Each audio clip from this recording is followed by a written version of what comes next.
आज हम अपने कक्षा 9 के बच्चों से मिलते हैं। ये बच्चे हमारे काफ़ी दिनों से इंतज़ार कर रहे थे कि हमारा क्लास नहीं मिलता और हम लोग कायदे से पढ़ते। तो बच्चों, आप खुश हो जाओ, मैं तो खुश पहले से हूँ कि आप हमें मिले। मैं चाहता हूँ कि कक्षा 9 में जो हमें मिला हुआ है ऑनलाइन टीचिंग के लिए, वो सामाजिक विज्ञान का विषय मिला हुआ है।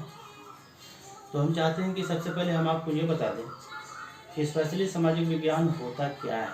सामाजिक विज्ञान कहा किसे कहा जाता है? सामाजिक विज्ञान का सेंस ये होता है कि समाज का विज्ञान, समाज हमारा कैसे बना और उसमें क्या क्या नियम कानून, ये सारी चीज़ें बनाई गई, लागू की गई, इसका सकारात्मक सोच को अध्ययन करके हमारा विकास कैसे हुआ, इसका डिटेल हम आपको सोशल साइंस के अंतर्गत देते हैं। सबसे पहले हम आपको ये बताते हैं कि सोशल साइंस स्पेशली क्या है। आप ये जान लो, जिसको हम ऊपर लिखते हैं the combination of social science. Social science में कितनी कितनी चीज़ों को मिला करके बनाया गया है। तो जो आपको पढ़ना है, अभी तक आपने 8 तक कैसे पढ़ा हो तो आप जानोगे, लेकिन जो आगे का जो हमारा सिस्टम है उसमें मैंने दिया, इसमें 4 खंड आपको मिलेंगे। सामाजिक विज्ञान के अंतर्गत आपको 4 खंड पढ़ना है। चारों खंडों में से सबसे पहले आपको हिस्ट्री बताते हैं, जिसको आप इतिहास के नाम से जानते हैं। और इतिहास आप जानते हैं कि इसमें जीवन की समस्त बीती हुई घटनाओं, परिस्थितियों का आकलन किया जाता है और उनसे हमें नई इंस्पिरेशन मिलती है। कौन सी घटना कब हुई, उसमें क्या फ़ायदा हुआ, लोग कैसे जागरूक हुए, कैसे बचे, कैसे अपना सुधार किया, मानव जीवन कैसे ऐतिहासिक काल, प्रागैतिहासिक काल से विकसित होकर के आज बिल्कुल मॉडर्न है, जो देखने पर ये लगता ही नहीं है कि वही इंसान है जो पहले इस रूप में हुआ करता था और आज बिल्कुल मॉडर्न रूप में हमारे सामने है। हम कल्पना नहीं कर सकते। तो ये विकास का ही क्रम है, जिसको हम इतिहास के अंतर्गत ऐतिहासिक गतिविधियों के माध्यम से प्राप्त करते हैं। यह हिस्ट्री का मामला था। दूसरा जो भाग इसका बचता है सामाजिक विज्ञान का, दूसरे भाग में हम आपको ज्योग्राफी की बात बताते हैं। ज्योग्राफी मीन्स भूगोल होता है, और इस भूगोल के अंदर इस ब्रह्मांड में होने वाले समस्त भौगोलिक घटनाओं का वर्णन होता है। चाहे जलवायु हो, वर्षा हो, मौसम हो, पर्वत हो, नदियाँ हो, झील हो, दर्रे हो, ये सारी चीज़ें कहाँ कहाँ पर हैं, संसार के किस कोने में कौन सी झील है, चिल्का झील कहाँ है, गंगा नदी कहाँ है, झेलम कहाँ है, अमेजन कहाँ है, इस तरह से तमाम सारी चीज़ें। पहाड़ों में केटू क्या है, माउंट एवरेस्ट क्या है, और इस तरह से झीलों का जो है, जैसे नैनीताल में नैनी झील है और तमाम सारी झीलें हैं, जो जिला दर्रा है, कौन कौन से ऐसे पर्वत हैं, कहाँ पर किस तरह के हमको खनिज पदार्थ मिलता है, कहाँ कोयला मिलता है, कहाँ जो है मैग्नीज मिलता है, कहाँ बॉक्साइट मिलता है। इन तमाम चीज़ों का अध्ययन हम ज्योग्राफी के अंतर्गत करते हैं, हम भूगोल में करते हैं। भूगोल के द्वारा हम बहुत सारी चीज़ों के बारे में हमें जानकारी होती है। बारिश कब होगी ये हमें अंदाज़ा उसी से मिलता है। ऐसा नहीं है कि कोई कहीं किसी के पास कोई लेटर आता है कि आज बारिश होगी, ऐसा कुछ नहीं है। हम उसको अध्ययन करते हैं, भौगोलिक टर्मों का, उसके संभावित चीज़ों को देख करके हम आकलन करते हैं और उसके आधार पर हम ये डिफाइन कर देते हैं कि आज मौसम ख़राब होगा, बारिश होगी, कल मौसम अच्छा होगा। इसका तमाम जिक्र हम ज्योग्राफी के अंतर्गत पढ़ते हैं। उसके बाद तीसरा खंड इसका आता है। तीसरे खंड को सिविक्स कहा जाता है, मीन्स नागरिक शास्त्र। नागरिक शास्त्र का मतलब होता है नागरिकता का विज्ञान। प्रोफेसर ए मोइट ने कहा कि नागरिक शास्त्र नागरिकता का विज्ञान है। नागरिकता का विज्ञान के अंतर्गत हम आपको बताते हैं कि इसमें देश का संविधान, मौलिक अधिकार, कर्तव्य, शासन संचालन का अध्ययन हम प्राप्त करते हैं और उसी के हिसाब से हम अपने आप को एक अच्छे नागरिक बनने की कल्पना करते हैं। अगर देश में कोई कानून न होता, कोई शासन ना होता, कोई संविधान ना होता, तो हमारा जीवन दुर्लभ होता। हम इसी के आधार पर ये जान जाते हैं कि इस देश के अंदर हमारे अधिकार क्या हैं, हमारे कर्तव्य क्या हैं, हमको क्या करना चाहिए, क्या नहीं करना चाहिए। सरकार ने हमारे लिए क्या क्या कानून बनाया है। आप सोच सकते हैं कि लॉकडाउन के अंदर अगर कोई कानून ना होता तो ये पुलिस प्रशासन सभी लोगों को एक आर्डर पर घर के अंदर नहीं सुरक्षित कर पाता। ये हमारा एक कानून है, एक संविधान है, जिसको हर व्यक्ति को, हर भारतीय नागरिक को फॉलो करना उसका हक है और हमें करना भी चाहिए। सरकार हमारे साथ है। सरकार कोई भी कदम हमसे अलग होकर के नहीं उठाती है। जो भी उठाएगी वो हमारे अच्छाई के लिए उठाती है और हमें उसका बिल्कुल खुल करके वेलकम करना चाहिए। तो हम आपको बता रहे थे सिविक्स के बारे में। ये हमारा आपका नागरिक शास्त्र का डिटेल था, जिसको नागरिकता का विज्ञान कहा जाता है। अब उसके बाद हम चौथे हिस्से पे आते हैं। आपका चौथा हिस्सा जो है समाज विज्ञान का, वो इकोनॉमिक्स है, जिसको हम अर्थशास्त्र कहते हैं। अर्थशास्त्र के बारे में हम आपको बताना चाहते हैं कि इससे देश का अर्थतंत्र, कृषि, व्यापार और उससे संबंधित तमाम गतिविधियों का अवलोकन किया जाता है, अध्ययन किया जाता है। किस चीज़ का हमारे यहाँ कितना मांग है, उसका कितना पूर्ति किया जाए, कौन सी इंडस्ट्री बैठाई जाए, किस इंडस्ट्री को लागू करने में, हमको बैठाने में हमारा कितना बजट आता है। जैसे लॉन्ग टर्म का है, शॉर्ट टर्म का है, बहुत सारे हमारे लघु और कुटीर उद्योग स्थापित किए जाते हैं। वो इसी पर्पज से कि देश का विकास हो। जब देश का विकास होगा तो हमारा अर्थतंत्र मजबूत होगा। जब हमारा अर्थतंत्र मजबूत होगा तो हम भी अच्छे नागरिक बन जाएंगे, अच्छे लोग हो जाएंगे। आप जानते हैं कि जब कोई भी विकास होता है तो पर कैपिटल इनकम बढ़ता है। आदमी जो उसमें काम करते हैं, पर कैपिटल इनकम बढ़ता है, जिसको प्रति व्यक्ति आय कहते हैं आप।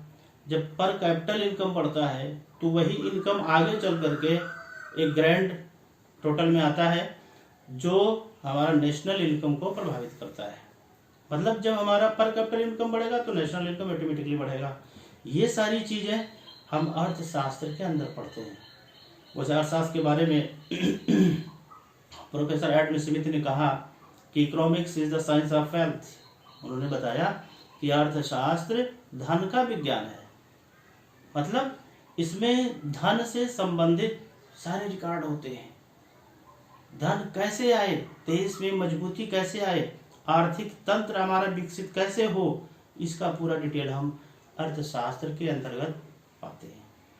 दूसरी जगह फिर मार्शल है, ये भी अर्थशास्त्री है, अच्छी क्वालिटी के। इन्होंने कहा कि economics is the science of scarcity, दुर्लभता का विज्ञान है। Means unique. अर्थशास्त्र से हम कौन सी चीज़ हासिल कर लेते हैं, कौन सा चीज़ किस प्रोडक्ट के अंतर्गत हम पैदा कर लेते हैं, कौन सा चीज़ हम किस हिसाब से करें, तो ये यूनिक चीज़ है, स्केर्सिटी है। इसी को बोलते हैं कि इसके ज़रिए हम बहुत चीज़ों को विकसित करने में जो है आगे हो जाते हैं। और फिर हमारे इलाहाबाद यूनिवर्सिटी के एक प्रोफेसर थे जिनका नाम था प्रोफेसर जे.के. मेहता। ये एक भारतीय अर्थशास्त्री हैं। इन्होंने बताया कि economics is the science of wantlessness, means आवश्यकता विहीनता का विज्ञान है। अर्थशास्त्र आवश्यकता विहीनता का विज्ञान है। तो इस प्रकार तमाम सारे लोगों ने अपने अपने हिसाब से इकोनॉमिक्स के डेवलपमेंट में, अर्थतंत्र को विकसित करने में अपने अपने रूप, अपने अपने उपाय प्रदर्शित किए, जिसको आपने सुना। अब आपको ये समझ में आ गया होगा कि हमारा इकोनॉमिक्स और हमारा हिस्ट्री, ज्योग्राफी, सिविक्स, इसके कम्बिनेशन से ही हमारा सामाजिक विज्ञान बना हुआ है। तो ये एक पोर्शन हो गया। अब उसके बाद जो है फिर हम आपको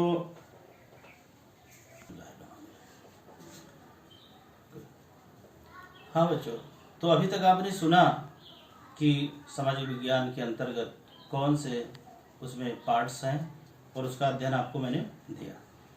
अब हम आपको ले चलते हैं फ्रेंच रिवॉल्यूशन के बारे में, कि फ्रांस में जब क्रांति की ज्वाला शुरू हुई, वहाँ का जो बोर्बो वंश का जो शासक था, उसने बहुत अत्याचार किया, वहाँ की जनता उससे त्रस्त थी।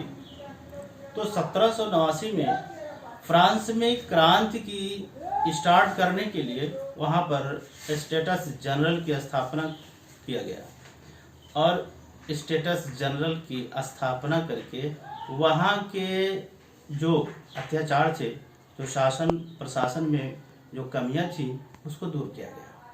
उसका हम एक छोटा सा अंश आपको देते हैं। देखिए यहाँ इसमें दिया the effect of French revolution and status general. Status general France की प्राचीन संसद का नाम था। प्राचीन संसद का नाम वहाँ का स्टेटस जनरल था और उसी के जरिए वहाँ के कानून में, वहाँ की जनता में सुधार आया, जिसका कुछ विवरण हम आपको बता रहे हैं। पहला कि राजा के द्वारा किसी प्रस्ताव पर हस्ताक्षर न करने पर महासभा में 3 बार पारित होने पर वो कानून बन जाता था। स्टेटस जनरल ने सुधार किया कि अगर 3 बार प्रस्ताव पारित कर दिया महासभा ने और उस पर वहाँ के प्रशासक का, वहाँ के शहंशाह का, राजा का अगर दस्तखत नहीं है तभी वो कानून बन जाएगा। उसकी अनुमति की कोई खास जरूरत नहीं थी। दूसरे नंबर पे राष्ट्रीय महासभा, जो स्टेटस जनरल के नाम से आप जानते हैं, ने राजा के विशेष अधिकारों को समाप्त करने के लिए एक प्रस्ताव बनाया। आप जानते हैं कि वहाँ का शासक अपने आप को गवर्नमेंट मानता था, स्वेच्छाचारी था, वो अपने हिसाब से वहाँ की पब्लिक पर राज करता था और नए नए कानून पारित कर देता था। जैसे टैक्सेशन को ले लीजिए, गरीबों पर बहुत ज़्यादा करों का बोझ रखता था और जो उसके उच्च वर्ग के लोग होते थे, शाही खानदान के लोग, उन पर टैक्स नहीं था, वो टैक्सेशन नहीं था, वो टैक्स फ्री होते थे। फिर हम आपको बताते हैं तीसरे नंबर पे कि राष्ट्रीय महासभा ने मानव अधिकारों की घोषणा कर दी। उन्होंने फ्रांस की जनता को इस बात का अवलोकन कराया कि तुम्हारा एक हक है, तुम्हारे जीने का एक हक है, तुम्हारे एक कानून होने चाहिए, तुम्हारे एक कर्तव्य होने चाहिए, तुम्हारा एक अधिकार होता है, तुम अपने अधिकारों को ले लो। ये सरकार, ये प्रशासन तुम्हें दबाने का काम करती है, लेकिन तुम्हें दबाना नहीं है। फिर उसके बाद हम चौथे नंबर पे आते हैं। चौथे नंबर पे महासभा ने जनता पर कर लगाने की समान व्यवस्था स्थापित की। वहाँ एक कानून बनाया और कहा यहाँ चाहे कोई अमीर हो, चाहे कोई गरीब हो, हम सब पर एक समान कानून लागू करते हैं, जिससे वहाँ खुशियों की लहर दौड़ पड़ी। फिर उसके बाद 5वें नंबर पे हम आपको बता रहे हैं कि देश में लोकतंत्र और राष्ट्रीयता का विकास हुआ। वहाँ के लोगों को ये पता चला कि हमें जीने का हक एक राष्ट्र में कैसे मिलता है, किस तरह से हमें पाना चाहिए, ये महासभा ने उन्हें दिया। उसके बाद फिर राष्ट्रीय महासभा 6वें नंबर पे हम आपको बता रहे हैं कि राष्ट्रीय महासभा ने फ्रांस में हो रहे शोषण को बंद करा दिया। वहाँ आम जनता पर बहुत सारे अत्याचार, जुल्म सितम ढाए जा रहे थे, जिसको ये जो राष्ट्रीय महासभा बनी, जिसको स्टेटस जनरल आप बोलते हैं, इसने शोषण को बंद करा दिया। और 7वें नंबर पे हम आपको बताते हैं कि महासभा ने राजा रानी की स्वेच्छाचारिता और फिजूल खर्ची पर रोक लगा दी। स्वेच्छाचारिता मीन्स कि जिसको चाहो उसको सजा दे दो, जिसको चाहो उस पर टैक्स लागू कर दो, जिसको चाहो उसको रोक दो, ये स्वेच्छाचारिता है, इस पर उन्होंने पाबंदी लगा दी। और ये कि फालतू किस्म का राजकोष खर्च ना किया जाए, राजकोष से धन निकाल करके ये गलत ढंग से अपने विलासितापूर्ण जीवन पर बहुत ज़्यादा खर्च कर लेते थे, इस पर पाबंदी लगा दी कि जो भी खर्च होगा वो देश के विकास पर होगा, और इसलिए उसको जो महासभा ने प्रतिबंधित कर दिया। फिर 8वें नंबर पे जो लास्ट पॉइंट है हम आपको बताना चाहते हैं कि राष्ट्रीय महासभा के प्रभाव से सारा संसार जागृत हो गया। सारे संसार ने इस बात को सीख लिया, क्योंकि उस टाइम में हमारे देश में ही आप जान सकते हो, हमारे देश में भी अत्याचार था अंग्रेजों का, फिर इसी तरह से रूस में था, फिर फ्रांस में था, अमेरिका में था, संसार के सारे देशों में अत्याचार होता था। और लोगों ने क्रांति के माध्यम से, इसके होने वाले प्रभाव के माध्यम से, फ्रांस के महासभा के प्रभाव से लोगों ने शिक्षा हासिल की और अपने अंदर नवीन जागृति पैदा की। इस प्रकार वहाँ का स्टेटस जनरल का इफेक्ट्स मैंने आपको बताया। इसी पर मैं चाहता हूँ कि यह लेक्चर ख़त्म करूँ और फिर दूसरे लेक्चर में हम आपसे मिलते हैं। तब तक के लिए बाय।